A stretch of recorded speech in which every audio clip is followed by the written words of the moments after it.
Hi everybody, Scitzz here. We're going to talk to you today. Yeah, that's kind of lame, right?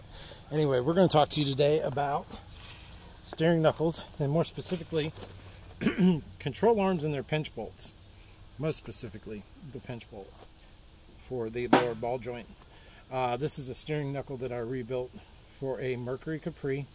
Now, real quick, these are very similar between the Mercury Capri, the Kia, some of the Kia Rios, the Mazda 121s, the Kia Prides, the Ford Festiva, the Ford Aspire.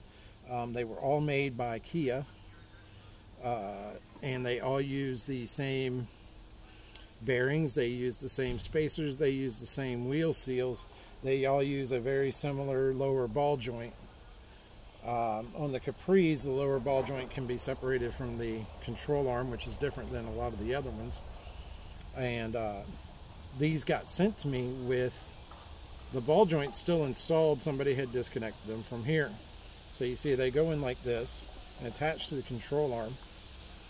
And what that does is it controls the movement of the steering knuckle as the car bounces up and down.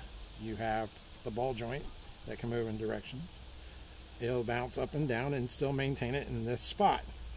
The car turns, but it still maintains in that spot. It can move all the way, so it thus controls it by use with the ball joint.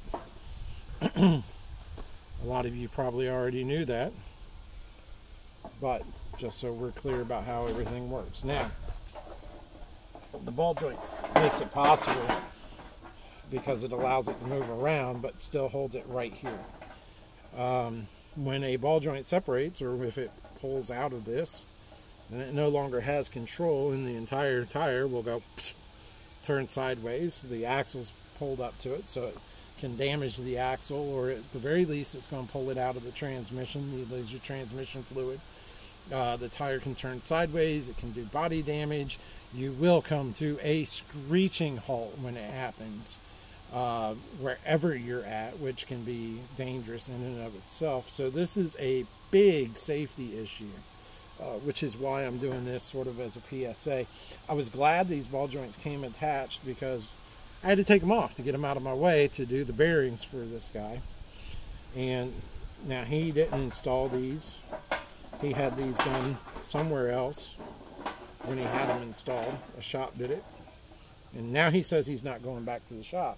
So the one that I took off on this side, what happens is the ball joint gets up in here, in this narrowing spot. Make sure I'm in this zoom. I'm not here. So this spot here, where it narrows, this pinch bolt then comes through and gets wedged into that so it can't pull out. See, it goes in, the pinch bolt goes across and bolts down. Well, you see this pinch bolt. Let's see if we can get this to focus.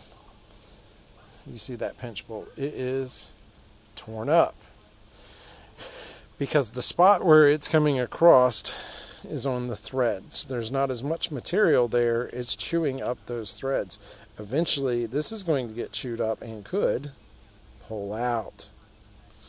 And then you have that safety issue that we were talking about. Now this is the pinch bolt from the other side, and as you can see,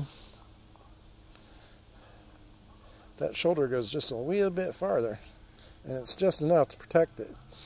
Now one thing that's happened here is this obviously wasn't tight, because this shoulder is almost deep enough, and this wear is way over here.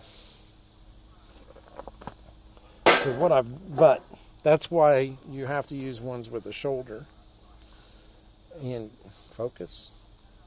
So you have to make sure that it's long enough that when you install it into the knuckle, that when it comes across to here, the shoulder is going to be, let's see if I can move this down a little bit.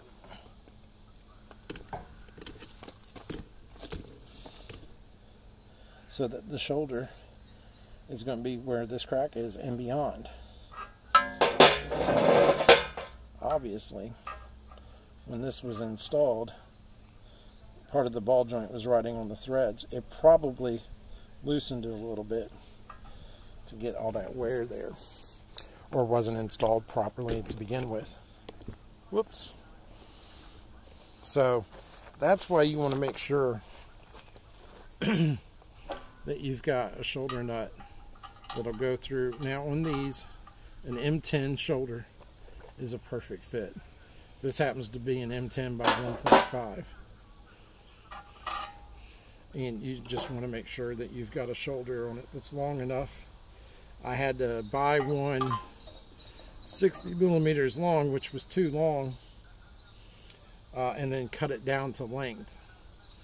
And if you ever have to do that, all you need to do is thread on a couple of the bolts beforehand.